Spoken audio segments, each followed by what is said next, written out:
பலியிடப்படும் மாநில உரிமை, ஆபத்தில் மாணவர் எதிர்காலம் என்ற இந்த தலைப்பு பல்கலைக்கழக மானிய குழு துணைவேந்தர் நியமனத்தில் தனது அதிகாரத்தை பயன்படுத்த தற்போதைய தாவேகா அரசு அனுமதிப்பதாக ஒரு முடிவுக்கு வந்திருப்பதை ஒட்டி அதன் விளைவாக ஏற்படக்கூடிய பிரச்சனைகளை மக்கள் முன் எடுத்து வைக்கும் நோக்கத்துடன் தான் இந்த கூட்டம். இந்த தலைப்புக்கு என்ன காரணம்? இது தொடர்பாக எனக்கு தெரிஞ்சு இந்த தலைப்பு தொடர்பாக ஒரே ஒரு தொலைக்காட்சி விவாதம் தான் நடந்திருக்கு. அது சன் தொலைக்காட்சியில். அந்த தொலைக்காட்சி விவாதத்துல இந்து நாளேட்டின் சார்பாக ஒரு பத்திரிகையாளர், அப்புறம் தாவேகா ஆதரவு பத்திரிகையாளர் ஒருவர், 2 பேர் பேசினாங்க. இந்த பக்கம் இந்த கொள்கைக்கு எதிராக பேசக்கூடிய தோழர்கள் அவங்க பேசினாங்க. இதற்கு ஆதரவா பேசினவங்க ஒரு பாயிண்ட் சொன்னாங்க. மாநில உரிமை என்று சொல்லிக் கொண்டு மாணவர்களின் எதிர்காலத்தை பாழடிக்கிறீர்கள். 15 பல்கலைக்கழகங்கள்ல துணைவேந்தர் இல்லை, நீங்க உங்க அரசியல் சண்டையை போடுறதுக்காக மாணவர்களை பலி கொடுக்கிறீர்கள் என்று பேசினார் ஒரு பத்திரிகையாளர். இன்னொரு பத்திரிகையாளர், அதான் உங்க கொள்கை தோத்துருச்சு இல்ல, தேர்தலில் டெல்லி வர்சஸ் தமிழ்நாடு, நீங்க இளைய தலைமுறை அதை நிராகரித்து விட்டது அல்லவா, திரும்ப அதையே பிடிச்சிட்டு தொங்குறீங்க அப்படின்னு இன்னொருத்தர் கேள்வி எழுப்பினார். இப்ப பிரச்சனை என்னன்னு கேட்டாக்கா, மாநில உரிமை என்று பேசுவதே மாணவர்களுக்கு இழைக்கும் துரோகம் என்று சித்தரிக்கும் அளவுக்கு, அதை தைரியமா பேசும் அளவுக்கு தமிழ் சமூகத்தின் அரசியல் பொதுவெளி சீர்குலைந்திருக்கிறது. அதனால தானே என்னவோ மாநில உரிமை பேசக்கூடிய சென்ற 5 ஆண்டுகளில் பேசி வந்த கட்சிகள், நான் திராவிட முன்னேற்ற கழகத்தை மட்டும் சொல்லவில்லை, திராவிட முன்னேற்ற கழகத்தின் கூட்டணி கட்சிகளாக இருந்தவர்கள் எவ்வளவு பிரச்சனைக்கு பேசியிருக்கோம். டீலிமிட்டேஷன் பேசியிருக்கிறோம், ஜிஎஸ்டிக்கு பேசியிருக்கிறோம், எஸ்ஐஆருக்கு பேசியிருக்கிறோம், ஆளுநருடைய அத்துமீறலுக்கு பேசியிருக்கிறோம், கல்வியில இந்தி திணிப்பு, சமக்ர சிக்ஷா அபியானுக்கு எதிராக பேசியிருக்கிறோம். பல விஷயங்களுக்கு எதிராக மாநில உரிமைக்காக தொடர்ச்சியாக பேசப்பட்ட காலம் சென்ற 5 ஆண்டு. இந்த 6 மாதத்துல அப்படி பேசுவதற்கான எண்ணற்ற பிரச்சனைகள் இருந்தும் கூட யாரும் பேசல. ஒருவேளை இந்த தேர்தல் தோல்விக்கு பின்னால், தேர்தல் முடிவுக்கு பின்னால், சரி இந்த அரசியல் போனியாகாது போல அப்படின்னு விட்டாங்களான்னு தெரியும், பேசவில்லை யாரும். மாணவர்களை பொறுத்த வரைக்கும் மாணவர்களுக்கு அநேகமா எதுவும் தெரியாதுன்னு நினைக்கிறேன். ஒரே ஒரு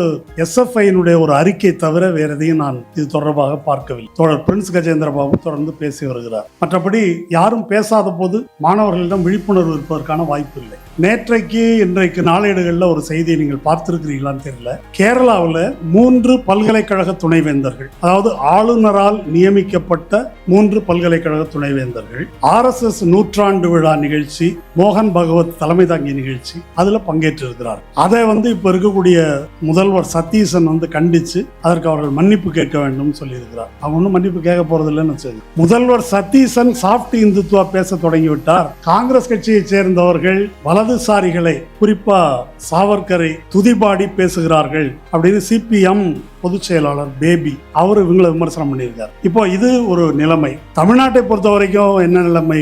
நம்முடைய உயர்கல்வித்துறை அமைச்சர் விஸ்வநாதன் காங்கிரஸ் கட்சியை சேர்ந்தவர், அவருடைய மற்ற கான்ட்ரவர்சியை பத்தி நான் பேசல. அவர் இந்த மாதிரி பல்கலைக்கழக துணைவேந்தருக்கான சர்ச் கமிட்டி அதன் எண்ணிக்கையை 3ஐ 5ஆக உயர்த்துவது, அதுல பல்கலைக்கழக மானிய குழுவுக்கு ஒரு நாமினியை அனுமதிப்பது அப்படின்னு ஒரு முடிவு எடுத்திருக்கிறோம். அதன் காரணமாக ஆளுநரோடு பேசி சுமூகமான ஒரு முடிவு எடுக்கப்படும். 15 பல்கலைக்கழகங்களுக்கும் துணைவேந்தர்கள் விரைவிலேயே நியமிக்கப்படுவார்கள் அப்படின்னு அவர் பேசியிருக்காரு. இது தொடர்பாக 2 மீட்டிங் நடந்திருக்குது. இந்த உயர்கல்வி அமைச்சகத்தின் மீட்டிங் முதல்வர் விஜய் தலைமையில் நடைபெற்றது. Indian express, new Indian express report பண்ணியிருக்காங்க. அந்த கூட்டங்களில் தான் இந்த முடிவு எடுக்கப்பட்டது. இந்த பிரச்சனையை பற்றி உங்களுக்கு நினைவூட்டுவதற்காக சில விஷயங்கள் சொல்ல. 2022 துணைவேந்தரை நியமிக்கின்ற அதிகாரம் ஆளுநருக்கு இல்லை, தமிழக அரசுக்கு தான் உண்டு என்று 10 பல்கலைக்கழகங்களுக்கான சட்டத்தை தமிழ்நாடு அரசு நிறைவேற்றியது. அதை RN ரவி போட்டு வச்சிருந்தாரு. என்னங்க போட்டு வச்சிருக்கீங்கன்னா, போட்டு வச்சிருந்தா நான் ஒத்துக்கலன்னு அர்த்தம் அப்படின்னு பதில் சொன்னாரு. அதுக்கு பிறகு என்ன செஞ்சாரு? சட்டமன்றத்துக்கு திருப்பி அனுப்பினார். சட்டமன்றம் அதை அப்படியே நிறைவேற்றி அவருக்கு திருப்பி அனுப்பியது. அதன் பிறகு அதை அவர் குடியரசுத் தலைவருக்கு அனுப்பினார். இது முறைகேடு என்று சொல்லிட்டு உச்சநீதிமன்றத்தில் தமிழக அரசு முறையிட்டது. அதுலதான் பார்த்திவாலா மகாதேவன் பெஞ்ச் அளித்த தீர்ப்பு. அந்த தீர்ப்பு என்ன சொன்னது?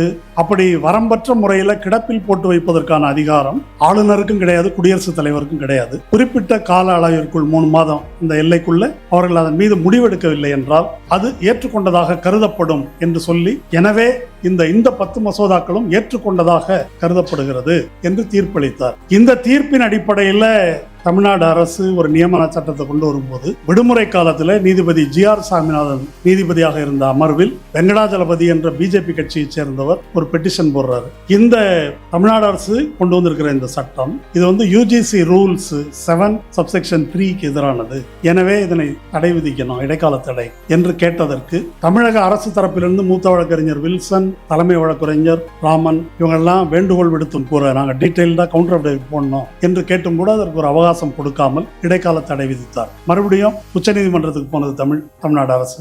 உச்சநீதிமன்றம் என்ன சொன்னது அப்படின்னா, கரெக்ட் தான், உங்களுக்கு போதிய வாய்ப்பு கொடுக்கல, அதனால மீண்டும் சென்னை உயர்நீதிமன்றத்திலே இந்த வழக்கை விசாரிக்கட்டும், ஆனா அது வரைக்கும் நீங்க எந்த துணைவேந்தரையும் நியமிக்க கூடாது, பிராக்டிகலா அது ஸ்டே தான். அந்த வழக்கு 29ஆம் தேதி விசாரணைக்கு வருது. இந்த 29ஆம் தேதி தலைமை நீதிபதி அமர்வுல விசாரணைக்கு வரும். 29ஆம் தேதி விசாரணைக்கு வருகின்ற இந்த நேரத்தில் வெங்கடாஜலபதி என்ற நபர் மர்மமான முறையில் ஒரு மனு போட்டதை போல ஊடுவாஞ்சேரியை சேர்ந்த பாஸ்கர் என்பவர் ஒரு பெட்டிஷன் போட்டிருந்தார். அந்த பெட்டிஷன் என்ன அப்படின்னு சொன்னா, யார் நியமித்தாலும் சரி, துணைவேந்தர் அரசு நியமித்தாலும் சரி, ஆளுநர் நியமித்தாலும் சரி, அதை கண்காணிப்பதற்கும் ஓய்வு பெற்ற உயர்நீதிமன்ற தலைமை நீதிபதி ஒருவர் நியமிக்கப்பட வேண்டும் அப்படின்னு ஒரு பெட்டிஷன் போட்டிருக்காரு. இது எந்த சட்டத்துக்குள்ளும் எந்த முறைக்குள்ளும் வராது. ஆனால் உயர்நீதிமன்றம் அந்த மனுவை ஏற்றுக்கொண்டு, நல்லது, உங்க வழக்கையும் 29ஆம் தேதி சேர்த்து விசாரிக்கிறோம் என்று ஏற்றுக்கொண்டிருக்கிறார். அப்போ இப்படி இந்த ஆட்டம் ஆடப்படுகிறது. இந்த சூழலில் தான் இந்த வழக்கு விசாரணைக்கு வரப்போகிறது என்ற சூழலில் அதற்கு முன்னாலேயே 5 பேர் போடுறோம், சுமூகமா முடிச்சுக்கலாம் என்று உயர்கல்வித்துறை அமைச்சர் பேசுகிறார். இன்னொரு பக்கம் 20ஆம் தேதி நாடாளுமன்றத்தின் மழைக்கால கூட்டத்தொடர் தொடங்குகிறது. அந்த மழைக்கால கூட்டத்தொடர்ல என்ன விசேஷம் என்றால், விக்சித் பாரத் சிக்ஷா அதிஷ்டான் என்று ஒரு புது மசோதா நிறைவேற்றத்துக்கு வர இருக்கிறது. ஜாயிண்ட் பார்லிமெண்டரி ஸ்டாண்டிங் கமிட்டியில விவாதத்தில் இருக்கு. அது என்ன விக்சித் பாரத் சிக்ஷா அதிஷ்டான்னாக்கா, UGC உள்ளிட்ட எல்லா உயர்கல்வியை நெறிப்படுத்தும் நிறுவனங்களையும் கலைத்து விட்டு ஒரே அதிகாரத்தின் கீழ் ஒன்றிய அரசு இதை கொண்டு வருது. அது என்னன்றதை நம்ம பின்னால பேசுவோம். அப்போ இந்த மாதிரி ஒரு சூழலில் தான், அபாயகரமான சூழலில் தான் நாம் இருக்கிறோம். ஆனால் இது பற்றியும் விவாதம் நடக்கல. கடந்த திராவிட முன்னேற்ற கழக ஆட்சியின் போது 2-3 விஷயத்தை நம்ம சொல்லலாம். வக்ஃப் பில் வந்தது. வக்ஃப் பில் ஸ்டாண்டிங் கமிட்டியில பரிசீலிக்கப்படும் போதே வக்ஃப் பில் பற்றிய விரிவான விவாதம் நடந்தது. கருத்து பிரச்சனை, ஆர்ப்பாட்டங்கள் இதெல்லாம் நடந்தது. அந்த மாதிரி வேற டீலிமிட்டேஷன், அந்த பிரச்சனை வந்த போது டீலிமிட்டேஷனுக்கு எதிராக கூட்டங்கள் நடந்தது, விவாதங்கள் நடந்தது. ஆனால் இன்றைக்கு இது மிக பாரிய பிரச்சனை. என்ன பாரிய பிரச்சனைன்னு சொன்னா, நம்முடைய எதிர்கால இளம் தலைமுறையை, உயர்கல்வி கற்பவர்கள் அனைவரையும் மாநில உரிமை பறிப்பது மட்டுமல்ல, முற்று முழுதாக அவர்களுடைய மூளைகளை சங்கி மூளைகளாக மாற்றுவதற்கான ஒரு சதி திட்டம். அப்படி ஒரு பிரச்சனை வர இருக்கிறது என்னும் சூழலில் அது பற்றிய விவாதம் எதுவும் இல்லை. இந்த சூழல்ல தான் வாய்ஸ் ஆஃப் டிஎன்ல இந்த கூட்டத்தை நடத்துகிறோம். இந்த பெரியாருடைய புகழ்பெற்ற மேற்கோள் ஒன்று இருக்கு, நான் ரொம்ப படித்தவனோ எல்லாரையும் விட பெரிய அறிவு நிரம்பியவனோ அல்ல, இந்த காரியத்தை செய்வதற்கு வேறு யாரும் தயாராக இல்லை என்ற காரணத்தினால் இதை என் தலைமையில் போட்டுக்கொண்டு செய்கிறேன் என்று அவர் சொன்ன மாதிரி, நானும் கல்வியாளர் அல்ல, நாங்களும் கல்வியாளர்கள் அல்ல. தோழர் அவர் கருணானந்தன் அவர்கள் பேராசிரியர், அவர் இந்த துறையை சார்ந்தவர். நான் கல்லூரி வாசலை கூட மிதித்ததில்லை. இப்ப பிரச்சனை என்ன அப்படின்னா, யாரெல்லாம் பேச வேண்டுமோ அவர்கள் பேசவில்லை. பேராசிரியர் பெருமக்கள், ஓய்வு பெற்ற பல கல்வியாளர்கள் அவங்கெல்லாம் இருக்கிறாங்க, அவர்கள் யாரும் பேசவில்லை. மாணவர்கள் தரப்புல பேச்சு இல்லை, அரசியல்வாதிகள் தரப்பில் பேச்சு இல்லை. இந்த சூழலில் ஒரு பொது கருத்தை உருவாக்கும் பொருட்டு, அல்லது கேளாத செவிகள் கேட்கட்டும் பகத்சிங் சொன்னார் இல்லையா, அந்த மாதிரி ஏதோ ஒன்று கேட்கிறவங்க அளவிற்காவது இது கேட்கட்டும் என்ற முறையில் இந்த கூட்டத்தை ஏற்பாடு செய்திருக்கிறோம். பேராசிரியர் கருணானந்தன் அவர்கள் இது பற்றி தொடர்ச்சியாக இத்தகைய பிரச்சனைகள் தொடர்ந்து பேசி வருபவர். அவர் அது இல்லாம SFIயிலிருந்து ஒரு மாணவர்கள் யாராவது பங்கேற்கணும் அப்படின்னு SFIயினுடைய தலைவர் ஒரு பெண் மிருதுலா என்ற பெண் தோழர், அவரை கேட்டால் அவங்க திருவனந்தபுரத்தில் இன்னைக்கு நிகழ்ச்சி இருக்குது, அதனால வர இயலாதுன்னு சொன்னாங்க. மாணவர்களை பங்கேற்க செய்ய வேண்டும், மாணவர்கள் மத்தியில் இதை கொண்டு செல்ல வேண்டும் என்ற நோக்கத்திலும் தான் இந்த கூட்டம் ஏற்பாடு செய்யப்படுகிறது. அட்லீஸ்ட் இதற்கு பிறகாவது இந்த பிரச்சனை விரிவாக விவாதிக்கப்பட வேண்டும் என்று கோருகிறோம். பேராசிரியர் கருணானந்தன் அவர்கள் 2 விஷயங்கள். ஒன்று, UGCயினுடைய அத்துமீறிய மாநில உரிமையில் தலையிடுகின்ற அதிகாரம். பிறகு நாடாளுமன்றத்தில் வர இருக்கின்ற இந்த விக்சித் பாரத் சிக்ஷா அதிஷ்டான், அது UGCக்கும் சேர்த்து சமாதி கட்டப் போவது, ஒரேடியாக ஒன்றியத்தின் கையில் அதிகாரத்தை குவிப்பது என்ற 2 விஷயங்களை பற்றியும் ஒரு சித்திரமாக தொகுத்து சொன்னார். வரலாற்று ரீதியாக மாநில உரிமைக்காக போராடக்கூடிய அத்தகைய போராட்டத்தில் ஒரு முன்மாதிரியாக திகழ்ந்து வந்த தமிழ்நாட்டில் கடந்த 60 நாட்களாக என்ன நடக்கிறது இருக்கிறது? நாம் எதை பேசுகிறோம்? ஏன் இது பற்றிய பேச்சு அரசியல் பொதுவெளியில் இல்லை என்பது மிக முக்கியமான ஒரு கேள்வி. இப்போ தாவேகா ஆட்சிக்கு வந்த பிறகு முதல்வர் 3 வாட்டி பேசியிருக்கிறார். ஒன்னு சட்டமன்றத்தில் இப்படின்னாரு, அது பற்றி பல நாட்கள் விவாதம் நடந்தது. அப்புறம் திருச்சிக்கு போயிட்டு வாயில நல்லா வருதுன்னாரு, அது பற்றி ஒரு ரவுண்டு விவாதம் நடந்தது. அப்புறம் இப்ப கரூர்ல கொத்து பரோட்டான்னாரு, அதை பற்றி ஒரு சுற்று விவாதம். இது இல்லாமல் தாவேகா கட்சியை சார்ந்தவர்களுடைய அமைச்சர்களுடைய எம்எல்ஏக்களுடைய குற்றங்கள், அத்துமீறல்கள், அவர் உயர்கல்வித்துறை அமைச்சர் நடனமாடினது, பெண் குழந்தைகளிடம் அவர் தவறான முறையில் நடந்து கொண்டது, இன்னொருத்தர் பாராசிட்டமால் மாத்திரையை நொறுக்கியது, அப்புறம் ஸ்ரீவைகுண்டத்தில் கும்பல் வல்லுறவு செய்த குற்றவாளிகளை பாதுகாத்த ஒரு எம்எல்ஏ, இப்படி பல குற்ற செயல்கள் குறித்து. அடுத்தது லாக்அப் மரணங்கள், படுகொலைகள், இந்த விஷயங்கள் விவாதிக்கப்படுகின்றன. இந்த விஷயங்களை விவாதிக்க கூடாதா என்றால் கட்டாயம் விவாதிக்கணும். ஆனால் இதற்குள்ளேயே அரசியல் விவாதம் என்பது அமிழ்த்தப்படுகிறது. இது ஒரு வகையில தேர்தல் பிரச்சாரத்துல ஒன்றியத்துக்கும் மாநிலத்துக்கும் இடையிலான முரண்பாடு, தமிழ்நாட்டுக்கு மட்டுமல்ல டெல்லி அதிகாரத்துக்கும் மாநில உரிமைக்கும் இடையில தான் போராட்டம் என்று திமுக சார்பில் முன்வைக்கப்பட்ட போது அவர் அதெல்லாம் பிரச்சனை இல்லை, பாசிசமாவது பாயாசமாவது, பிரச்சனை என்பது என்ன அப்படின்னாக்கா பெண்களுக்கு பாதுகாப்பு இல்லை, போதை மருந்து நடமாட்டம், ஊழல், இதெல்லாம் தான் பிரச்சனை, மற்றதெல்லாம் இஷ்யூவே கிடையாது என்பது அவர்களுடைய பிரச்சாரமா இருந்தது. அந்த பிரச்சாரம் குறிப்பிட்ட அளவுக்கு மக்கள் மத்தியில ஒரு செல்வாக்கு செலுத்தியது, வெற்றியும் பெற்று விட்டார். எப்படி வெற்றி பெற்றாங்க அதுக்குள்ள போகணும். இப்போ இந்த தேர்தல் வெற்றிக்கு பின்னால் இந்த மாநில உரிமை குறித்த அரசியல், அதாவது பாசிச எதிர்ப்பு அரசியலை பேசுவதா வேண்டாமா? பேராசிரியர் குறிப்பிட்டது போல இப்ப ஆட்சியில் பங்கு அதிகாரத்தில் பங்கு போயிடுச்சு. ஆனா இதை யார் பேசுவது, பேசணுமா வேண்டாமா என்ற கேள்விக்கு ஏறத்தாழ நான் அறிந்த வரையில திராவிட முன்னேற்ற கழகத்தின் ஆதரவாளர்கள் கூட அதெல்லாம் வேணாங்க, இந்த சீரியஸான அரசியல்லாம் எவன் கேட்கிறான், நம்ம இந்த பிரச்சனையை பேசுவோம், என்னெல்லாம் நம்மளை பத்தி சொன்னாங்களோ அதுல இவங்க எப்படி செய்யறாங்க, அதுல நடந்திருக்கின்ற தோல்விகள், அதையும் முன்னிலைப்படுத்தி பேசுவோம், அதுதான் மக்களிடம் எடுபடும், அதில் தான் தேர்தலில் வெற்றி பெற முடியும் என்பது போல ஒரு கருத்து. இன்னைக்கு இந்து நாளேட்டில் ஒரு நடுப்பக்க கட்டுரை வந்திருக்கு. அந்த நடுப்பக்க கட்டுரை என்ன சொல்லுதுன்னா, ஜென்சியினுடைய மொழி பேரு, அந்த மொழியை ரொம்ப எஃபெக்டிவா தாவேகா கையாண்டு இருக்கிறதுன்னு போற்றி எழுதப்பட்ட இந்த கட்டுரை. அது வெறும் மொழி பற்றிய பிரச்சனை அல்ல, என்ன பாலிடிக்ஸ், அந்த அரசியலினுடைய உள்ளடக்கம் என்ன, அந்த உள்ளடக்கம் ஏதோ சரியா இருந்தது போல சித்தரிக்கும். அப்போ இந்த அரசியல் நீக்கம் செய்யப்படும் நிலைக்கு ஒரு முற்போக்கு சாயம் உருவாக்கப்படும். இன்னைக்கு பார்த்தேன், சதீசன் கேரளா முதலமைச்சர் இங்கே தாவேகா சொன்ன அதே ஸ்டாண்ட் பாயிண்ட் சொல்றாரு, we don't want confrontation with center. யாரு? காங்கிரஸ் முதலமைச்சர். இன்னைக்கு அந்த இந்து கட்டுரையில் ஒரு முக்கியமான point, gen Z doesn't want confrontation. இளம் தலைமுறை ஒரு மோதல் அரசியலை விரும்பவில்லை. இது ஒரு நரேட்டிவ், இது ஒரு பார்வை. உரிமைக்கு போராட வேண்டாம், அட்ஜஸ்ட் பண்ணி போனோம், அதுதான் ஜென்சியின் விருப்பம், அதுதான் இளம் தலைமுறையின் விருப்பம். அதாவது போராடுவது என்பதே பழைய பாணி அரசியல், எதிர்நிலையில் நின்று பேசுவது என்பதே பழைய பாணி அரசியல், காலாவதியானது, கிரிஞ்சு என்பது போல ஒரு சித்திரத்தை உருவாக்கி கொண்டிருக்கிறார்கள். இதை எப்படி பார்ப்பது? இது இல்லாம ஹெட்லைன் மேனேஜ்மெண்ட் இந்த கட்சி செய்து வருகிறது, எப்படி திசை திருப்புவதற்கான வேலைகளை. இது மோடிகிட்ட இருந்து அவங்க கத்துக்கிட்டதா நம்ம எடுத்துக்கலாம். இந்த சூழலில் தான் அதிகாரத்தை ஒன்று குவிக்கின்ற இந்த மோடி அரசினுடைய நடவடிக்கை எந்த விதமான கேள்வியும் இல்லாமல் தடையும் இல்லாமல் அரங்கேறி கொண்டிருக்கிறது. டீலிமிட்டேஷன் பற்றி தமிழக அரசு சார்பா, திராவிட முன்னேற்ற கழகம் சார்பா சீரியஸான முன்னெடுப்புகள் எடுக்கப்பட்டன. நாட்டளவுல எல்லா கட்சிகளையும் கூட்டி இது ஒரு பிரச்சனையா பேசியிருக்கிறோம், வக்ஃப்ல அது மாதிரி பேசியிருக்கிறோம். ஆனால் இப்போ அது போல பேசவில்லை.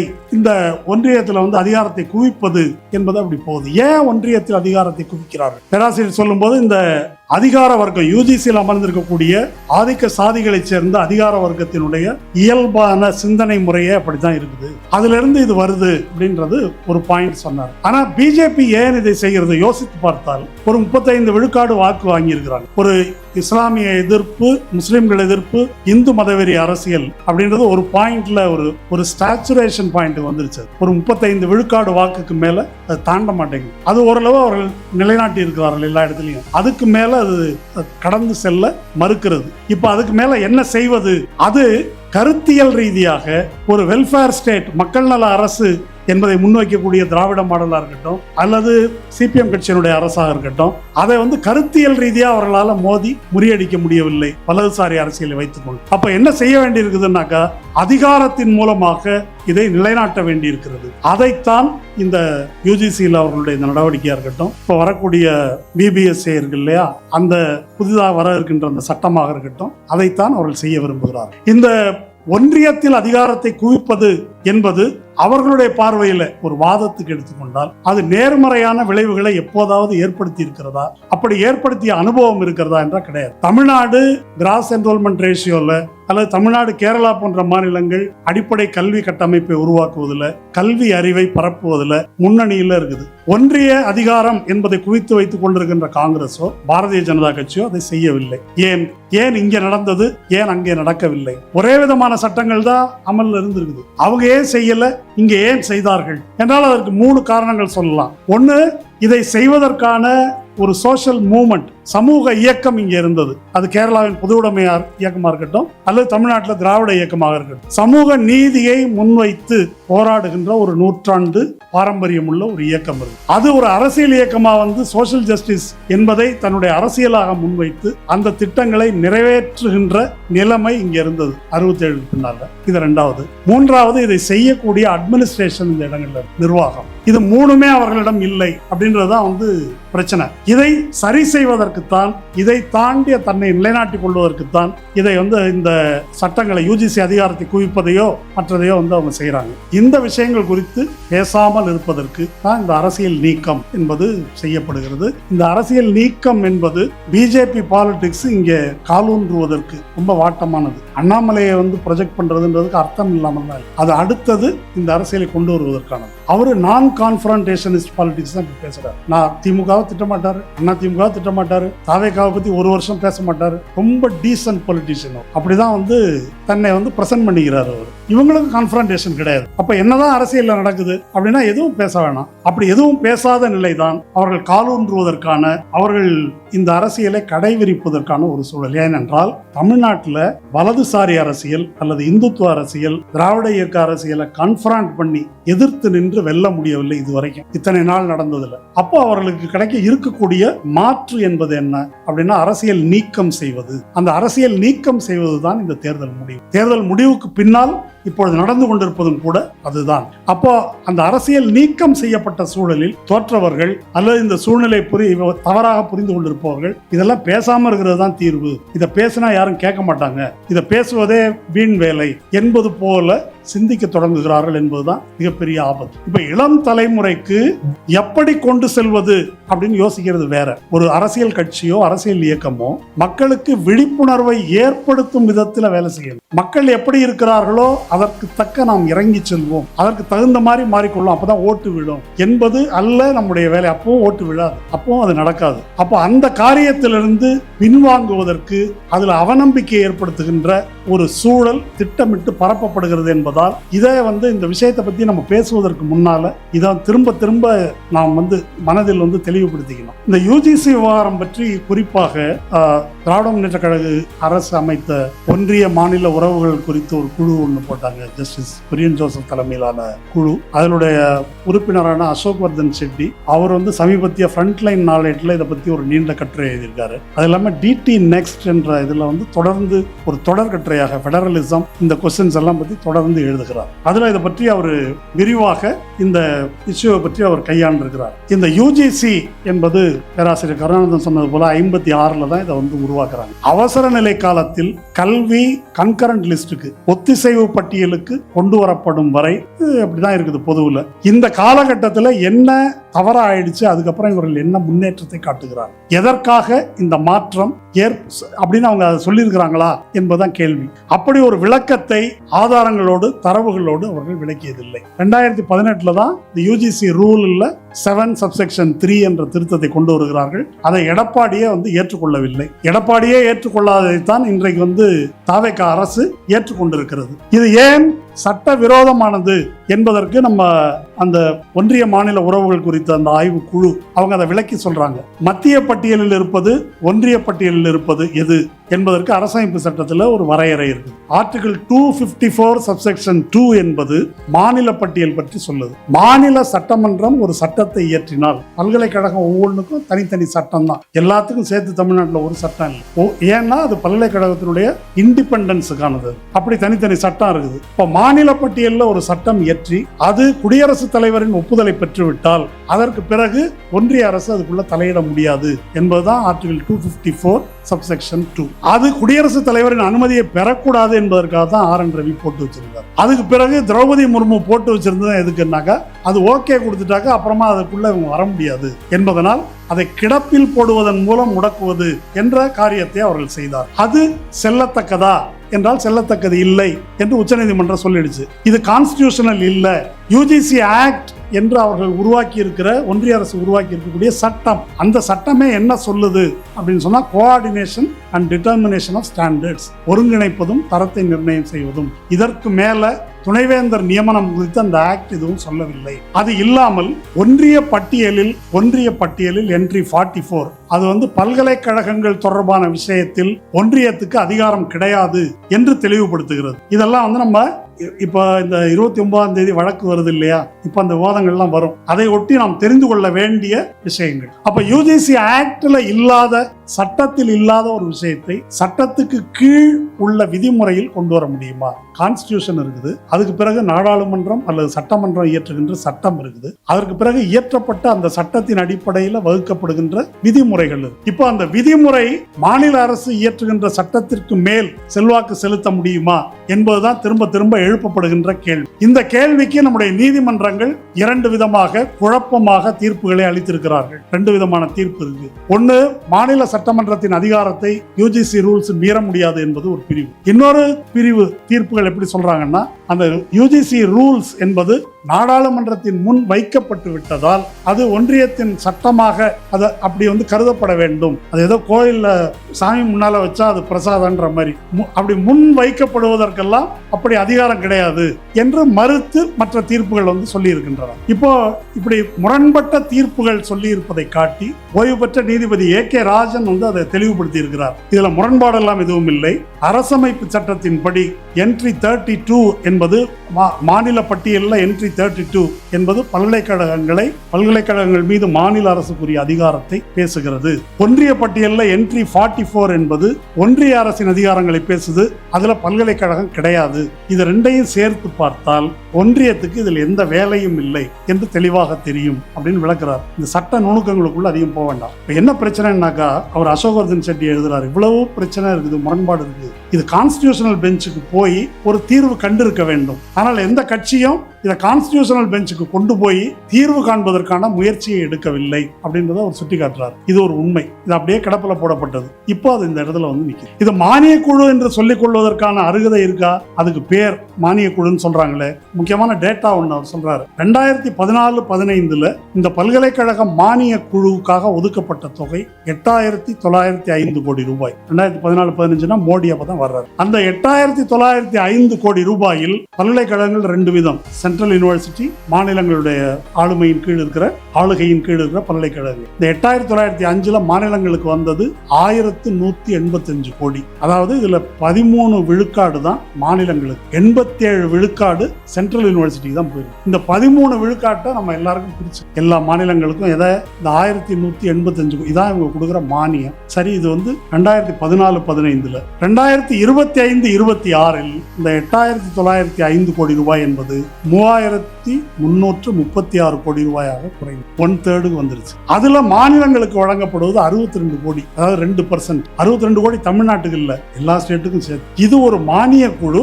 இவன் அதிகாரத்துக்கு நம்ம கட்டுப்படும். இது எவ்வளவு பெரிய கேலி கூத்து. இது ஒரு மிஸ்நாமர். அப்படி ஒரு மானிய குழுன்னு சொல்வதற்கான அருகதை கிடையாது. முட்டாளுக்கு ஞானதேசிகன்னு பேர் வைக்கிற மாதிரி இதுக்கு அது மானிய குழு என்று சொல்லிக் கொள்வதற்கு கிடையாது. அதே போல அவர்களுக்கான அதிகாரம் என்பது அதிகபட்சம் போனா கிராண்ட் கொடுக்க மாட்டேன்னு சொல்றதுக்கு மேல வேற அதிகாரம் கிடையாது. இப்படிப்பட்ட ஒரு UGC சட்ட ரீதியாகவே இப்படிப்பட்ட ஒரு நிலை. அப்படி இருக்கும்போது அந்த நாமினியை நான் ஏற்றுக்கொள்ளுகிறேன், 5 பேர் போட்டுக்கிறோம், ஆளுநர் அதை தீர்மானிக்கட்டும் என்று இந்த அரசு ஏன் சொல்கிறது? அப்படி சொல்லிட்டாக்கா அதுல அவங்க சொல்ற ஒரு வாதம் என்னன்னா, இப்படி நம்ம தானே மெஜாரிட்டி, 5ல் 3 மெஜாரிட்டி. ஒன்னு ஆளுநருடைய நாமினி, ஒன்னு UGC நாமினி, ஒன்னு சிண்டிகேட் நாமினி, ஒன்னு கவர்மெண்ட் நாமினி, இன்னொரு நாமினி நமக்கே கொடுக்குறாங்க. இப்போ 3 தானே மெஜாரிட்டி அப்படின்னு இவர்கள் பேசுகிறார். அர்த்தமற்றது. நியமிக்கின்ற அதிகாரம் யாருக்கு இருக்கு?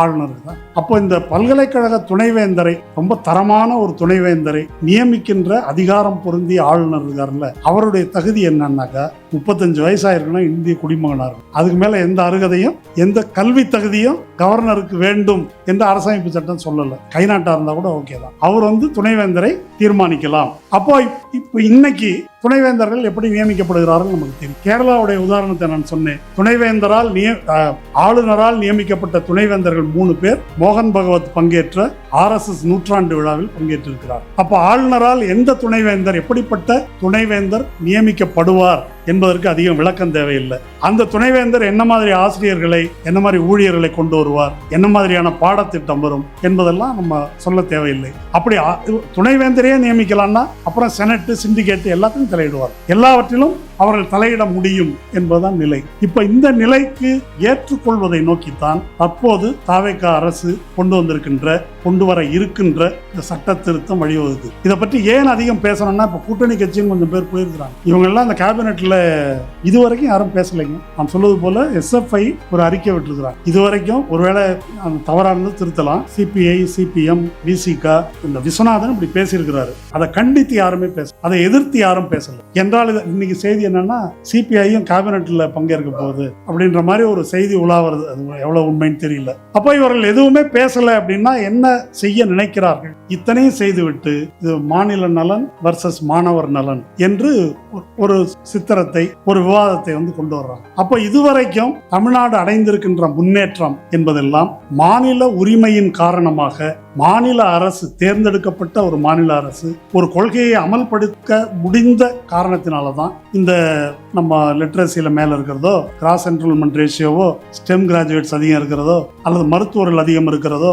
அல்லது கல்வியில பல திட்டங்கள் அறிமுகப்படுத்தப்பட்டிருப்பதோ, இது எல்லாமே எப்ப சாத்தியமாகுதுன்னாக்கா மாநில அரசுக்கு கொள்கை வகுக்கின்ற அதிகாரம், அதற்காக நிதி ஒதுக்கீடு செய்ய முடிகின்ற அதிகாரம், இதெல்லாம் இருக்கும்போது மட்டும்தான் அது சாத்தியமாகிறது. அதை ஒரேடியாக முடிவுக்கு கொண்டு வருவது என்ற நோக்கத்தில் தான் இந்த விக்சித் பாரத் சிக்ஷா அதிஷ்டான் என்பது இப்போ நாடாளுமன்றத்தில் வரப்போகுது. அது என்ன கதியாக போகுதுன்னு எனக்கு தெரியல. அது பற்றிய போதிய விவாதம் நடக்காமல் இருப்பது பெரும் கவலையை தருகிறது. இது 20ஆம் தேதி வரப்போகுதுன்றதுனால இதை பத்தி நாம் தெரிஞ்சு கொள்ளணும். முதல் பாயிண்ட், 3 UGCயை அது மூட்டை கட்டிடுது. அடுத்தது all India council for technical education, அதையும் மூடிடுறாங்க. அப்புறம் national council for teachers education, அதையும் மூடிடுறாங்க. அடுத்தது கவுன்சில் ஃபார் ஆர்கிடெக்சர், அதையும் மூடிடுறாங்க. இதெல்லாம் கிடையாது. எல்லாம் சேர்ந்து ஒரே அமைப்பு.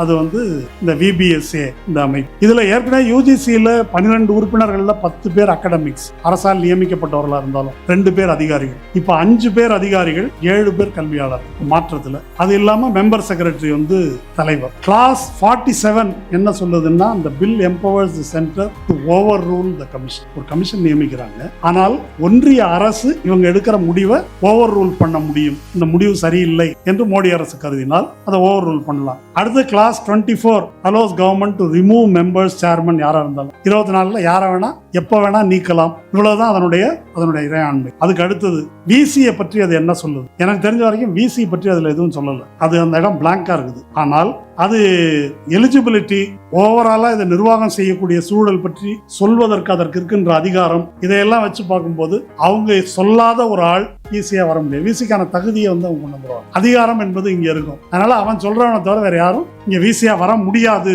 என்ற சூழல் அதில் ஏற்படும். அடுத்து டீம்டு யூனிவர்சிட்டின்னு ஒண்ணு கிடையாது. இந்த பில் வந்துருச்சுன்னா க்ளோஸ் பண்ணிடுறாங்க. அது இல்லாமல் கல்லூரிகளே நேரடியா டிகிரி கொடுக்கலாம். அதுக்கான அங்கீகாரத்தை இவர்கள் வழங்குவார். யாரு? VBSA நேரடியாக வழங்கும். அந்த மாதிரி மாற்றம். அடுத்தது இந்த VBSA யூனிவர்சிட்டி, இந்த பல்கலைக்கழக மானிய குழு மாதிரி மானியம் எதுவும் கொடுக்காது. என்ன செய்யணும்னு மட்டும்தான் சொல்லும். அப்ப செலவுக்கு என்ன செய்யறது? அது நீங்களே பார்த்து, செலவை கல்லூரிகளே பார்த்து கொள்ள வேண்டும். செலவை கல்லூரிகளே பார்த்துக்கணும், ஃபினான்ஷியல் ரிசோர்ஸை தேடிக்கொள்ள வேண்டும் என்றால் அதனுடைய விளைவு என்னவாக இருக்கும்? ஸ்டூடெண்ட் ஃபீஸ் ஏறும். ஸ்டூடெண்ட் ஃபீஸ் ஏறினதுனால என்ன விளைவு ஏற்படும்? ஒடுக்கப்பட்ட சமூகங்களிலிருந்து வருகின்ற மாணவர்கள், SC, OBC, ST பிரிவுகளிலிருந்து வருகின்ற மாணவர்கள் படிக்க முடியாது, அல்லது அடாத இதுக்கு எஜுகேஷன் லோன் வாங்க கட்ட முடியாம தவிக்கணும். ஆக முன்ன கட்டாய இலவச கல்வி என்பது இருப்பதற்கு முந்தைய காலத்துக்கு, வெள்ளக்காரன் காலத்துக்கு கொண்டு போறது, ரிவர்ஸ்ல கொண்டு போறது, பணம் இருக்கிறவங்க மட்டும்தான் படிக்க முடியும் என்பதை நோக்கி தள்ளி செல்வது. அடுத்தது ரிசர்ச், ஆய்வு தொடர்பான விஷயங்களுக்கு அதை முழுக்க என்ன செய்யறாங்கன்னா, இண்டஸ்ட்ரியோடைய ப்ரையாரிட்டிக்கு ஏற்ப அப்படி தள்ளி விட்டுறாங்க. அப்படி அவர்களுடைய தேவைக்கு ஆய்வு, அமெரிக்காலாம் இப்படிதான் இருக்குது. அந்த மாதிரி அவர்களுடைய தேவைக்கு அவங்கள்ட்ட இருந்து ஃபண்ட் வாங்கிட்டு தான் ஆய்வு செய்யணும். அதனுடைய விளைவு என்னவாக இருக்கும், அதனுடைய விளைவு என்னவா இருக்குன்னா ஹியூமானிட்டிஸ், பிலாசபி, எத்திக்ஸ், இதுக்கெல்லாம் எவனா பணம் கொடுப்பானா? இதெல்லாம் வருமானத்துக்கு உள்ளது இல்லை. ஒரு கிரிட்டிக்கல் திங்கிங் இதில் தான் வரும். அதிகாரத்தை கேள்விக்குள்ளாக்குகின்ற, சமூக நீதி பேசுகின்ற, நியாய அநியாயம் பற்றி பேசுவது, இதெல்லாம் ஹியூமானிட்டிஸ் யார் பேசுறாங்களோ அங்கிருந்து தான் வரும். வெறும் என்ஜினியரிங், மேத்தமேட்டிக்ஸ், சயின்ஸ் இந்த ஆய்வுகள் தொழில்துறைக்கு தேவைப்படுகின்ற, முதலாளிகளுக்கு தேவைப்படுகின்ற அந்த ஆய்வுகள்ல இருந்து இத்தகைய மாணவர்கள் ஒருபோதும் உருவாக முடியாது, சாத்தியமில்லை. அப்போ நிதி ஒதுக்கீடு என்பதை பொறுத்த வரைக்கும் இதுதான். அதற்கு மேல் ரொம்ப முக்கியமா ஆசிரியர்கள், பேராசிரியர்கள் பேராசைக்காரர்கள் ஆயிட்டாங்கன்னு சொன்னாரு. அதுல ஒரு விஷயம் இருக்குது. ஒன்றிய பல்கலைக்கழகங்களுடைய சங்கம் இதை எதிர்த்திருக்கு. முக்கியமா அவங்களுடைய கவலை என்ன அப்படின்னா, யூஜிசி சொல்லக்கூடிய சர்வீஸ் கண்டிஷன்ஸ் எல்லாம் எடுத்துடுறாங்க. அந்தந்த காலேஜ் அதை வகுத்துக் கொள்ளலாம். அதன் பொருள் என்ன அப்படின்னாக்கா, கேஷுவலைசேஷன் ஆஃப் அகாடமிக் லேபர். இன்னைக்கு எப்படி கான்ட்ராக்ட்ல இருக்கிறாங்களோ அதை அங்கங்க அவங்க பார்த்துக்கலாம். அப்போ கல்வியாளர்கள், பேராசிரியர்கள் எனப்படுவோருக்கு எந்த கௌரவமான ஊதியமோ அது கிடையாது. அவங்களும் நிரந்தரமான கான்ட்ராக்ட் பணியாளர்களாக்கப்படுவார். அடுத்தது ஆய்வு. பேசும்போது ஒன்று சொன்னார், ஆளுநர் தலையிட்டார், எதை பேசுவது எதை பேசக்கூடாது என்பது பற்றி. சமீபத்தில் ஒரு விஷயம் ரிப்போர்ட் ஆயிருக்கு. ஜாமியா மில்லியா இஸ்லாமியா யூனிவர்சிட்டி, அங்க ஒரு தலித் பேராசிரியர், அந்த பேராசிரியர் தன்னுடைய வகுப்பு மாணவர்களுக்கு ஆய்வுக்கான பொருளா ஒன்று சொல்றார். அது என்னன்னா, இந்தியாவில் சிறுபான்மை முஸ்லிம்களுக்கு எதிரான தாக்குதல்கள், அதை பற்றி ஒரு கட்டுரை வரைக, ஒரு ஆய்வு கட்டுரை வரைக அப்படின்னு அவர் சொல்றார். இதை சொன்னதற்காக அவர் சர்வீஸ்ல இருந்து சஸ்பெண்ட் பண்ணப்பட்டிருக்கிறார். அவர் மேல அது ஏன் சஸ்பெண்ட் பண்றாங்கன்னாக்கா, it is unbecoming of an academic. ஒரு கல்வியாளருக்கு உரிய முறையில் அவர் நடந்து கொள்ளவில்லை. எது? இந்த ஆய்வு பொருளை கொடுத்ததற்காக. அப்ப பல்கலைக்கழகங்கள் சுதந்திரமாக தமது ஆய்வு பொருளை தீர்மானிக்க முடியாது. அபூர்வானந்தன் டெல்லி ப்ரொஃபசர் வயர்ல ஒரு கட்டுரை எழுதியிருக்காரு. அது இன்னும் டேஞ்சரஸா இருக்கு வட இந்தியாவில். பேராசிரியர்கள் உரையாற்றும் போது மாணவர்கள் ஆடியோ ரெக்கார்ட் பண்றாங்க. ஒரு வார்த்தை ஏதாவது எக்ஸ்ட்ரா போட்டாக்க அவர் மேல கிரிமினல் கேஸே வரும். அதனால கிளாஸ்ல பேசும்போது பயப்பட வேண்டி இருக்கிறது. ஒருவேளை மோடி அரசை விமர்சித்தோ, வலதுசாரி விஷயத்தை விமர்சித்தோ, அதாவது இந்த சித்தாந்தத்தை விமர்சித்தோ ஒரு பேராசிரியர் பேசினால் அவருக்கு என்ன நேரும் என்று சொல்ல முடியாது.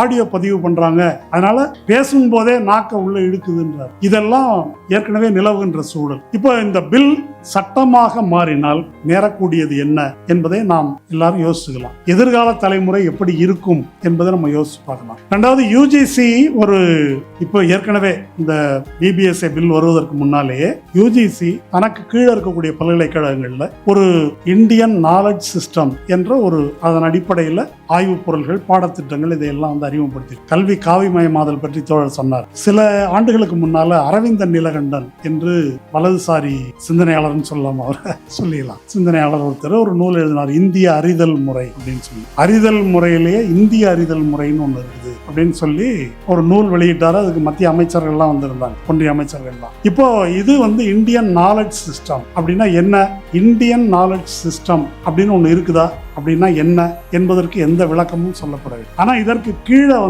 யூஜிசி 18 கோர்ஸ் அறிமுகப்படுத்தி இருக்கிறாங்க பல்கலைக்கழக மானிய குழு. எதுன்னு நான் சொல்றேன். It recommends incorporating elements of India's traditional knowledge in the curriculum in areas including mathematics, astronomy, philosophy, yoga, architecture, medicine, agriculture, engineering, linguistic, literature, sports, games, governance, polity, conservation. இது எல்லாத்திலையும் பாரம்பரிய இந்திய ஞானம், அல்லது ஜெயமோகன் சொல்ற மாதிரி இந்திய ஞான மரபு அதை பாடத்திட்டத்தில் கொண்டு வந்திருக்கிறாங்க. அதுல ஐஐடி அதுல 27 ரிசர்ச் இது வரைக்கும் போயிருக்கு. 2 வருஷம் 20 லட்சம் ரூபாய் பணம் கொடுக்குறாங்க. என்ன ஆய்வு செய்வதற்கு? இது எந்தெந்த ஐடிலாம்? IIT Mandi, IIT Madras, IIT Gandhinagar, இதெல்லாம் நடந்திருக்கு. தலைப்பு என்ன அப்படின்றது ரொம்ப முக்கியம். தலைப்பு ஐஐடி மாண்டியில முக்கியமான தலைப்பு மறுபிறவி பற்றி, கான்சியஸ்னஸ் அண்ட் வெல்பீயிங். அதுல ரீஇன்கார்னேஷன் என்பது ஒரு ஆய்வுக்கான ஐஐடி தலைப்பு. அது என்னங்க ரீஇன்கார்னேஷன்லாம், மறுபிறப்பெல்லாம் ஒரு ஆய்வு பொருளா வைக்கலாமா அப்படின்ற கேள்விக்கு ஒரு அருமையான பதில் சொல்லி, குவாண்டம் பிசிக்ஸ் வந்த போது அதையே சூடோ சயின்ஸ் அப்ப சொன்னாங்க. அது போல மறுபிறப்பையும் இன்னைக்கு நீங்க சூடோ சயின்ஸ் சொல்றீங்க. இது பற்றி ஆய்வு செய்யுங்க, இருக்கலாம்ல. இது இன்னொரு அறிதல் முறை. இது பின்னவீனத்துவ கோஷ்டி இது மாதிரி பேசிட்டு இருந்தாங்க பிலசாபிக்கலா. இது ஒரு அறிதல் முறை.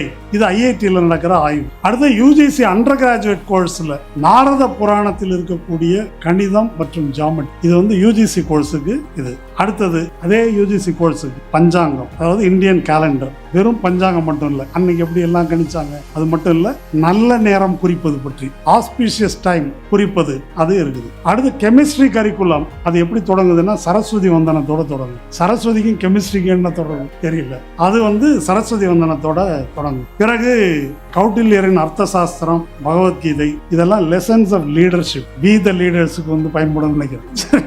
லெசன்ஸ் ஆஃப் லீடர்ஷிப்புக்கு கௌடில்யன் அர்த்தசாஸ்திரம் இருக்குது. அப்புறம் Vedic architecture to create healthy indoor environment. வேத காலத்துல ஏது ஆர்கிடெக்சர் எனக்கு புரியல.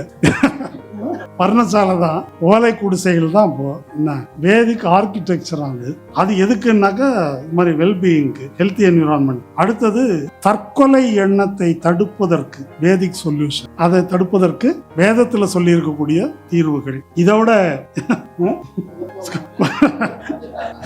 அடுத்தது இதெல்லாம் சிரிக்கிறோம், இத்தனையும் கோர்ஸ் நடைமுறையில் இருக்குது. இது நடந்தா இங்கேயும் வரும். அடுத்தது வேற ஒன்றும் இல்லை, இதுக்கு அந்த பிபிஎஸ்சி எல்லாம் வர வேண்டியதில்லை, ஏற்கனவே யூஜிசியில் இருக்குது. ஏன் இப்போ கோவையில் ஒரு தாவேக்கா எம்எல்ஏ அவங்க ஜோசியத்தில் டாக்டரேட் வாங்கியிருக்கிறேன்னு சொன்னாங்க. ஓகே, அடுத்தது automated question answering system for Ramayanam. ராமாயணத்துக்கு கொஸ்டின் ஆன்சர் சிஸ்டம் ஆட்டோமேட்டட், இது ஒன்று. அதுக்கப்புறம் கட் மைக்ரோப் வயிற்றுக்கு உள்ள பாக்டீரியாஸ், நல்ல பாக்டீரியா, இதெல்லாம் செய்வதற்கு சாத்வீக உணவு எந்த வகையில் பயன்படுகிறது இல்லையா? இதெல்லாம் இப்போ இதை நாம் எப்படி பார்ப்பது? இது நான் அங்கங்கே படிச்சு திரட்டினது. இதுல இன்னும் என்னெல்லாம் இருக்குன்னு தெரியல. இன்னும் விசித்திரமானதெல்லாம் சொல்றாங்க. சில அமைச்சர்கள்லாம் புஷ்பக விமானத்திலிருந்து விமானம் வந்துச்சு. இந்த அனுராக் தாக்கூர்னு ஒரு அமைச்சர் இருக்கார், அதாவது இந்த கோலி மாரம் சாலோங்கா அப்படின்னு சொல்லி சிஏஏ ப்ரொடெஸ்ட்ல பேசினார், சுட்டு தள்ளுங்க. அவர் ஒரு அரிய கண்டுபிடிப்பு மாணவர்கள்ட்ட பேசியிருக்காரு. அதாவது விண்வெளியில முதல்ல பறந்தது நீல் ஆம்ஸ்ட்ராங் இல்ல, அனுமார்னு சொல்லியிருக்காரு. அப்போ இந்த மாதிரி விவகாரங்கள் இது வரும். இப்போ இதை எப்படி எடுத்துக்கொள்ளும்? இந்தியன் நாலேஜ் சிஸ்டம் என்பது உண்மையிலேயே எப்படி இருந்திருக்கிறது? ஆக பெரும்பான்மையான உழைக்கும் மக்களுக்கு நாலேஜை மறுப்பது தான் இந்தியன் நாலேஜ் சிஸ்டம். சூத்திர பஞ்சம மக்களுக்கு அதுல ரொம்ப முக்கியமானது என்ன? அது ஏதோ அந்த ஜாதியில் பிறந்தவர்கள்ன்றதுல இருந்து அல்ல நம்ம சொல்வது, உழைப்பிலிருந்து அறிவை பிரிப்பது. இந்த நாடு நாசமா போனதுக்கு அதான் காரணம். இது நம்ம இந்த மருத்துவ கல்லூரியில் ஒரு இது கொண்டு வந்தாங்க இல்லையா, உறுதிமொழி ஏற்பது. ஆமா, சரக சங்கீதையிலிருந்து உறுதிமொழி எடுக்க வேண்டும் மருத்துவ கல்லூரியில்னு ஒரு பிரச்சனை வந்தது. அப்பதான் இதை பற்றி பேசி இருக்கிறோம். அதாவது மருத்துவர்கள் எனப்படுபவர்கள் நாவித சமூகத்தை சேர்ந்தவர்கள். அது நம்ம ஊர்ல தான் அப்படி இருக்குதுன்னு இல்லை, மனுஸ்மிருதியில நாவிதர்களுக்கு பேர் அம்பஸ்த என்று பெயர், மருத்துவர்களுக்கும் அதான் பேர். மனுஸ்மிருதியில நியாயமாக அந்த நவீன மருத்துவ கல்வி வரும்போது அந்த தொழிலில் இருந்த மக்களுக்கு முன்னுரிமை கொடுத்து அவர்களை மருத்துவர்களாக்கி இருந்தாக்கா இந்த நாடு விளங்கிடும். இது ஒவ்வொரு துறைக்கும் நம்ம பொருத்தலாம். ஆனால் மருத்துவர்களை பற்றிய மனுஸ்மிருதியினுடைய பார்வை என்ன?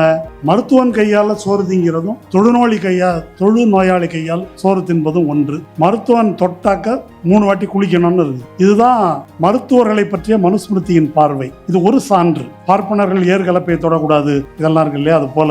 அப்ப உழைப்பை தீண்டத்தகாததாக, இழிவானதாக கருதுவது, அவங்களுக்கு நாலேஜ் தேவையில்லை, அறிவிலிருந்து அவர்களை விலக்கி வைப்பது என்பதுதான் இந்திய அறிவு மரபு என்பதுல இருந்து ஒண்ணு. ரெண்டாவது, இந்திய அறிவு மரபு அப்படின்னு ஒண்ணு இருக்குதா, அதை அப்படி சொல்ல முடியுமா அப்படின்றது முக்கியமான கேள்வி. இந்திய அறிவு மரபுன்னு ஒண்ணு இருக்குதா? அப்படி கிடையாது. பல இனங்கள், பல மொழிகள், பலவிதமான மக்கட்கூறுகள் இங்க இருக்கு. முரண்பட்ட பல அறிவு மரபுகள் இருக்கு. இப்ப கேரளா கவர்மெண்ட்ல இருந்து நியமித்த ஒரு கமிஷன், அவரு நம்ம பிரபாத் பட்நாயக் அவர் தலைமையில் நியமிக்கப்பட்ட ஒரு குழு இதை ஆட்சேபம் தெரிவித்து எழுதியிருக்கிறாங்க. இதுல எப்படி பௌத்த சமண மரபுகள், இஸ்லாமிய மரபுகள் விலக்கப்பட்டிருக்கின்றன இந்திய அறிவு மரபுல இருந்து. தமிழ் மரபு அது விலக்கப்பட்டிருக்கு. அப்ப இந்திய மரபுன்னு அவர்கள் எதை சொல்றாங்கன்னா, 1000 ஆண்டுகளுக்கு முன்னால, மோடி சொல்றாருல 1000 ஆண்டு அடிமைத்தனம், முகலாயர்கள் உள்ள வர்றதுக்கு முன்னால இந்தியா பொற்காலம், அதுக்கு முன்னால இருந்ததுதான் இந்திய அறிவு மரபு என்பதிலே வரும் என்பதுதான் அவர்கள் முன்வைப்பது. அந்த வகையில சமஸ்கிருத அடிப்படையில் அல்லாத,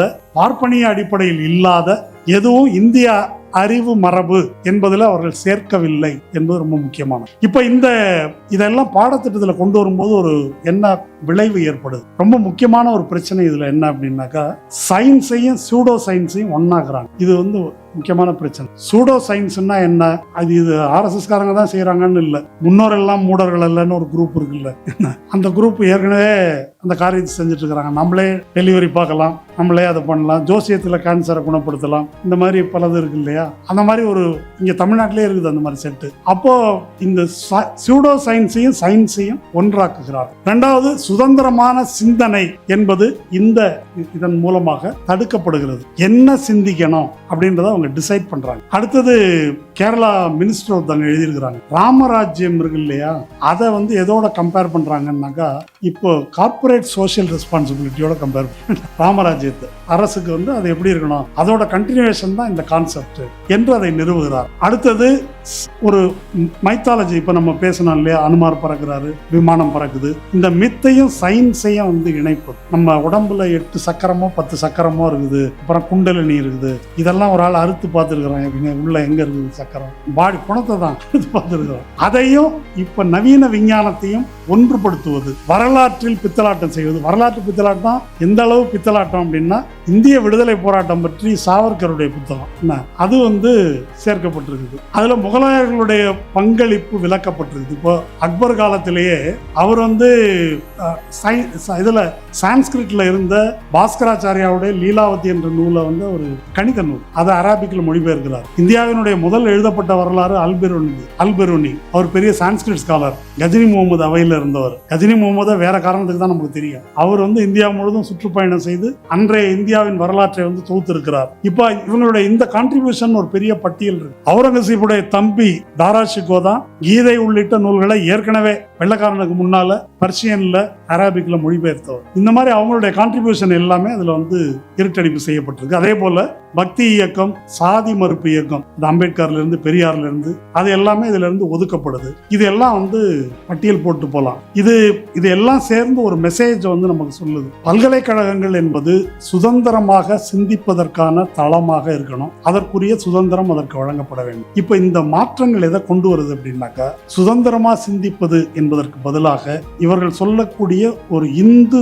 தேச பெருமிதம், அந்த பெருமிதத்துக்கு விசுவாசமா இருக்கணும். அந்த பெருமிதத்துக்கு முரணான எதையும் நீங்க சொல்லக்கூடாது. அந்த காலத்துல பெரியார் எடுத்துக்கிட்டா அதான் இருக்குது. முட்டாள்தனங்களை அவர் பட்டியல் போடுறாங்கன்னா அறிவு இல்லாம இருக்குது. அப்போ அந்த அறிவின்மையை பற்றி பரிசீலிக்கக்கூடிய எதையும் பேசக்கூடாது. எல்லாமே ஏற்கனவே இருந்தது என்று பேச வேண்டும். இதெல்லாம் இப்போ யுஜிசி கொண்டு வந்திருக்குன்றதால நம்ம ஐஐடியினுடைய காமகோடி இருக்காருல்ல, அவர் சொல்லியிருந்தார் இல்லையா, மாட்டு மூத்திரத்துக்கு சிறந்த மருத்துவ குணங்கள் இருக்குன்னு. இதுல அவரா சொல்லல, நேச்சர் மேகசின்லயே வந்திருக்குது அப்படின்னு சொன்னார். அதுல ஒரு மேட்டர் என்னன்னு கேட்டா, அது நேச்சர் மேகசின் மாட்டு மூத்திரத்தை ஆய்வு செஞ்சிருக்கிறாங்க. அதுல ஹார்ம்ஃபுல் பாக்டீரியா, கெட்ட பாக்டீரியாக்கள் என்ன இருக்குது, நேர்மறையானது என்ன இருக்குது அப்படின்னு சொல்லியிருக்காங்க. விசேஷம் என்ன அப்படின்னு சொன்னாக்கா, மாட்டு மூத்திரம் மட்டும் இல்லாமல் கழுத மூத்திரம், குதிரை மூத்திரம், ஒட்டக மூத்திரத்தையும் ஆய்வு செஞ்சிருக்கிறாங்க. அதை நம்ம காமகோடி சொல்லலாம். அதுலயும் நல்லது எது கெட்டது எதுன்றது விளக்கப்பட்டிருக்குது அந்த நேச்சர் மேகசின்ல. இவர் மாட்டு மூத்திரத்தை மட்டும் எடுத்துக்கிட்டாரு அப்படின்றதுதான். அப்போ இது இந்த மாற்றங்கள் எல்லாம் யுஜிசி பரிந்துரைத்திருக்கிற இந்தியன் நாலேஜ் சிஸ்டம் என்ற அடிப்படையிலான பாடங்கள். இதுக்கு அந்த விபிஎஸ்ஏ நிறைவேறணும்ன்றது இல்லை. நம்முடைய உயர்கல்வித்துறை அமைச்சர் விஸ்வநாதன் சொன்னது போல, இங்க ஒரு கவர்னர் துணைவேந்தர் நியமிச்சிட்டாக்க ஆட்டோமேட்டிக்கா இதெல்லாம் வந்துடும். இதெல்லாம் பாடத்திட்டத்துக்கு உள்ள வந்துடும். இந்த நிலைமை, அதாவது இந்த நிலைமையை நாம் எதிர்கொள்ள வேண்டி இருக்கும் என்பதை தமிழ்நாட்டு மக்களுக்கு, மாணவர்களுக்கு இதை சொல்லணும். இது எதுவும் கற்பனை அல்ல. இதுல பலது கொஞ்சம் தேடி எடுத்தாக்க எடுக்கலாம். இந்தியாவில் எந்தெந்த கல்லூரிகளில், என்னென்ன பல்கலைக்கழகங்களில் என்ன மாதிரியான பாடத்திட்டங்கள் ஏற்கனவே இந்த லிஸ்ட்ல நான் சொன்னதெல்லாம் இருக்குது என்பதை கொஞ்சம் தேடி பிடிச்சாக்க எடுத்துட முடியும். அந்த மாதிரி ஒரு சூழல் தமிழ்நாட்டு கல்வி நிறுவனங்களுக்கு வர வேண்டுமா? வந்தால் அதன் விளைவு என்னவாக இருக்கும் என்று நம்ம யோசிச்சு பார்க்கணும். இப்ப கல்வியை இப்படி ஒன்றிய அரசு, குறிப்பா மோடி அரசு தன் கையில் எடுத்துக்கொள்வது என்பதை நம்ம எப்படி பார்க்க வேண்டும் என்பதை மட்டும் சொல்லி நான் முடிச்சுக்கிறேன். நமக்கு பாசிசத்துக்கு மிக முன்னுதாரணமாக நாம் பார்க்கக்கூடிய இடம் ஜெர்மனி, நாசிசம். இப்ப ஜெர்மனியில ஒரு பாசிஸ்ட் டிக்டேட்டர்ஷிப் அறிவிப்பதற்கு முன்னால் 1933 எங்க கை வைக்கிறாங்கன்னா கல்வி புலத்துல தான் கை வைக்கும். அதுல இருந்த யூதர்கள், இடதுசாரிகள், சோசியலிஸ்டுகள் அல்லது டிசிடென்ட்ஸ், மாற்று கருத்து சொல்லக்கூடிய லிபரல்ஸ், இந்த கல்வியாளர்களை பூரா முதல்ல களை எடுக்கிறாங்க, அந்த பல்கலைக்கழகங்களிலிருந்து அகற்றுகிறார். அதுக்கு பிறகு என்ன செய்யறாங்க, பாடத்திட்டத்தை திருத்தி எழுதுகிறார். இது பற்றி முன்ன நான் படிச்சிருக்கிறேன். எப்படி ஜெர்மானியர்கள் தான் தூய ஆரியர்கள், மிச்ச பேரெல்லாம் ஒரு அரை வளர்ச்சியில் இருக்கிற குரங்குகள் என்பதெல்லாம் பாடத்திட்டத்தில் தான் வந்திருக்கு. அது சும்மா ஏதோ நாசிக்கள் மட்டும் தனியா பேசிக்கிட்டாங்கன்றதல்ல, பாடத்திட்டத்திலேயே அதெல்லாம் கொண்டு வரப்பட்டது. அப்போ பாடத்திட்டத்தை இந்த மாதிரி ஒரு சூடோ சயின்ஸ் அல்லது தேசியவாத தேச வெறி பாசிஸ்ட் அரசியல் என்ற அடிப்படையில் பாடத்திட்டத்தை திருத்தி எழுதுகிறார்கள். இதெல்லாம் எப்போ நடக்குது அப்படின்னா ஒரு முழு நிறைவான பாசிஸ்ட் சர்வாதிகாரமாக மாறுவதற்கு முன்னால் நடக்கும். அப்போ இதெல்லாம் என்ன, இது எப்படி சொல்லுவாங்க அப்படின்னாக்கா, இது பாசிசம் என்பது இந்த விஷவாயு முகாம் கேம்ப்ல தொடங்கல, இந்த மாதிரி ஃபார்ம்ல தான் தொடங்குதுன்னு சொல்லுவாங்க. இப்படிதான் இந்த திருத்தங்கள் தொடங்குகின்றன. இப்படி தொடங்கியதன் விளைவாகத்தான் ஒரு சமூகத்தில் இருக்கக்கூடிய ஒரு இளம் தலைமுறை கணிசமான மக்கள் அப்படி மாற்றி அமைக்கப்படுகிறார்கள். எப்படி மாற்றி அமைக்கப்படுகிறார்கள்? பச்சை படுகொலை செய்வதற்கு, மில்லியன் கணக்கில் யூதர்களை அல்லது பிற நாட்டு மக்களை கொலை செய்வதற்கு கொஞ்சம் கூட வருத்தப்படாத, குற்ற உணர்ச்சி கொள்ளாத அப்படி ஒரு தலைமுறை உருவாக்கு. இந்த கல்வி என்பது நம்முடைய இளைய தலைமுறையை அப்படி மாற்றி அமைக்கும். அன்கிரிட்டிக்கல், நம்ம சுயமரியாதை மண், பெரியார் மண் என்று சொல்லிக் கொள்ளுகிறோம். பெரியாருடைய முத்திரை வாக்கியம் என்ன? நான் சொல்லுகிறேன் என்று நம்பாதே, உன்னுடைய சொந்த அறிவை கொண்டு யோசித்து எது சரின்னு படுதோ அதை நம்பு என்று சொல்லக்கூடிய, என்று பயிற்றுவித்த ஒரு மண்ணில் இந்த பகுத்தறிவுக்கு எதிரான இந்த சிந்தனை பரவுமானால், இது புதுசா பிஜேபி தான் கொண்டு வரணுன்றது இல்லை. ஏற்கனவே நம்ம ஊர்ல அதுக்கு போதுமான அளவு களம் இருக்கு. ரொம்ப எளிய உதாரணம் கரூர். கான்ஸ்பிரசி தியரி அப்படின்றது எடுபடுதுனாலே அந்த சமூகம் அறிவுபூர்வமாக சிந்திக்க முடியாத, எளிதில் இதுக்கெல்லாம் பலியாகக்கூடிய சமூகமாக இருக்கிறது என்று பொருள். அந்த கான்ஸ்பிரசி தியரியை நம்புறவங்க கணிசமா அமெரிக்காலையும் இருக்கிறாங்க, இங்கேயும் இருக்கிறாங்க. அமெரிக்கால அவங்க ட்ரம்ப்புக்கு ஓட்டு போட்டுருக்காங்க, இங்கே தாவேகா ஓட்டு போட்டுருக்காங்கன்னு வச்சுக்கலாம். அப்போ அந்த சிந்தனை முறைக்கு என்ன பொருள்? தரவுகள் அடிப்படையில் விவரங்களை பரிசீலித்து பார்க்காமல் முன் அபிப்பிராயங்களின் அடிப்படையில் சொல்லப்படும் எதையும் ஏற்றுக்கொள்வது. அப்போ அதை சொல்வதற்கு இதெல்லாம் நம்ம ஊர்ல நீங்க மருத்துவர்கள் மத்தியிலே போனாலே நாட்டு வைத்தியர் மாதிரி பேசுற மருத்துவர்கள்லாம் இருக்கிறாங்க. அப்போ நாட்டு வைத்தியம் நமக்கு எதிரி அல்ல, பாரம்பரிய மருத்துவம் நமக்கு எதிரி அல்ல. அது சயின்டிபிக்கா அது நிரூபிக்கப்படணும், எவிடன்ஸ் அடிப்படையில் நிரூபிக்கப்படணும். அது ஒரு யுனிவர்சல் ட்ரூத்தா இருக்கணும். அந்த மாதிரி ஒரு அறிவியல் பூர்வமாக நிரூபிக்கப்படுவது என்றால் என்ன என்பதே தெரியாத நிறைய பேர் இருக்கிறாங்க. நானே மருத்துவர்கிட்ட அந்த காலத்துல சார் எல்லாம் ஹெல்த்தியா இருந்தாங்க, இது மாதிரி டாக்டர் பேச, இது சீமான் பேசினாக்க நமக்கு பிரச்சனை இல்லை. ஒரு மருத்துவர்கள் பேசுறாங்க, அந்த காலம் எப்படி இருந்தது, எவ்வளவு ஊட்டச்சத்து பற்றாக்குறை இருந்தது, எத்தனை காலத்துக்கு உயிர் வாழ்ந்தார்கள், லாஞ்சவிட்டி இருந்ததா, வயது எவ்வளவு குறைவாக இருந்தது. இது ஒரு எம்டி மருத்துவர் இதை பேசுறாரு, அந்த காலத்துல அப்படி இருந்தாங்க. அப்போ இதுக்கு என்ன பொருள்? அந்த மாதிரி ஒரு சிந்தனை அடித்தளம் இருக்கும்போது பாரம்பரிய பெருமிதம் என்ற பெயரில் எதை வேண்டுமானாலும் கடைபிடிக்கும், இதை எளிதில் முடிச்சு போட முடியும். அப்போ இந்த மாதிரி நம்பக்கூடியவர்கள், அறிவுபூர்வமாக சிந்திக்காதவர்கள் இடையில ஒரு ஹேட் பாலிடிக்ஸ், வெறுப்பு அரசியல் வெகு எளிதில் பரவும். திராவிட முன்னேற்ற கழகத்துக்கு எதிராக காரண காரியங்களை அடுக்கி சொல்லி, இன்ன காரணத்துக்காக நீங்கள் இதை புறக்கணிக்க வேண்டும் என்று தாவேக்கா நியாயமா சொல்லியிருந்தா ஒரு பிரச்சனையும் இல்லை. பொதுவா தீய சக்தி அப்படின்னு சொல்லி நம்ப வைக்க முடியுது என்றால் என்ன பொருள்? இதுக்கும் இஸ்லாமிய எதிர்ப்பு வெறுப்பு அரசியலுக்கு என்ன வேறுபாடு? இப்ப இந்த மாதிரி சிந்திக்கக்கூடியவர்கள் வெறுப்பு அரசியலுக்கு பலியாக மாட்டார்கள் என்பதற்கு என்ன கேரண்டி, என்ன உத்தரவாதம்? இதை சொன்னா நம்பக்கூடியவர்கள், அதை சொன்னால் ஏன் அதை விட இன்னும் அதிகமான வாய்ப்பு அதுல தான் நம்ப வைப்பதற்கான வாய்ப்பு. அப்ப இதை நம்ம எப்படி பார்க்கணும்? சும்மா யூஜிசி கல்வி திட்டம் அப்படி அல்ல. இது ஒரு தலைமுறையை எப்படி சிந்திப்பது என்பதற்கு மாற்றுவதற்கான முயற்சி தான் இது. வட இந்தியாவில் குறிப்பிட்ட அளவுக்கு அவர்கள் வெற்றி பெற்றிருக்கிறார்கள். அந்த நிலை தென்னிந்தியாவுக்கு இன்னும் வரல. கர்நாடகாவில் எதிர்ப்பு இருக்கு, கேரளாவில் எதிர்ப்பு இருக்கு, தமிழ்நாட்டில் எதிர்ப்பு இருக்குது, ஆந்திராவில் கூட சந்திரபாபு நாயுடு சில அம்சங்கள்ல ஒரு எதிர்ப்பு தெரிவிக்கிறார். அப்போ ஒரு தலைமுறையின் சிந்தனை முறையே மாற்றி அமைக்கக்கூடிய, பாசிசத்துக்கு தோதாக மாற்றக்கூடிய இந்த மாற்றம், இதை தடுப்பதற்காக நாம் பேச வேண்டும். இதுல எது முக்கியம் நான் கருதுறேன் அப்படின்னு சொன்னா, நாம் இந்த கையறு நிலையை விட்டு இளம் தலைமுறையினருக்கு இதை எப்படி சொல்வது? என்னை போன்றவர்களுக்கு ஒரு சிக்கல் இருக்குது. சொல்றாங்க இல்லையா, இவங்கள்ட்ட எப்படி பேசுறதுன்னு ஒருவேளை தெரியாம இருக்கலாம். இளம் தலைமுறையினர் அதை பற்றி யோசிக்க வேண்டும், அல்லது இதுல பரிச்சயம் உள்ளவர்கள் அதை பற்றி யோசிக்கணும். இப்படி இந்த அபாயங்களை சுட்டி காட்டக்கூடிய, உண்மையான அரசியலை பேசக்கூடிய ஒரு சூழல், தைரியமாக தயக்கமின்றி இதை நாம் பேச வேண்டும். ஒரு தேர்தல் அரசியல் ஆதாயம் என்ற வரம்புக்குள்ள நின்று இதை பேசினா ஜெயிக்கலாம், அதை பேசினா ஜெயிக்க முடியாது என்று பேசுவது தற்கொலை முயற்சி. அவங்களுக்கே கூட திராவிட இயக்கத்துக்கே ஒரு தற்கொலை முயற்சி, இதை பேச முடியாதுன்னா. பெரியார் என்ற ஒரு மனிதர், திராவிட இயக்கம் அப்படி அதை பேசுகிறாவிட்டால் அதுக்கு பின்னால் அது அரசியல் இயக்கமா மாற்றி வெற்றி பெறுவதற்கான அடித்தளமே கிடையாது. அல்லது ஆரம்ப கால திராவிட முன்னேற்ற கழகம் இதையெல்லாம் பேசுகிறாவிட்டால் வெற்றி பெறுவதற்கான அடிப்படை கிடையாது. இன்னைக்கு ஒரு அரசியல் நீக்கம் செய்யப்பட்ட ஒரு சூழல், அரசியல் நீக்கம் செய்யப்பட்ட நிலையை ஒரு பாசிட்டிவான, முற்போக்கான, நாகரிகமான ஒரு சூழலாக கருதும் நிலை உருவாக்கப்படுகிறது. இதற்கு எதிராக என்ன மையமான பிரச்சனை என்பதை முன்வைத்து நாம் பேச வேண்டும். வாய்ப்புள்ள வழிகளில் எல்லாம் பேச வேண்டும். நன்றி.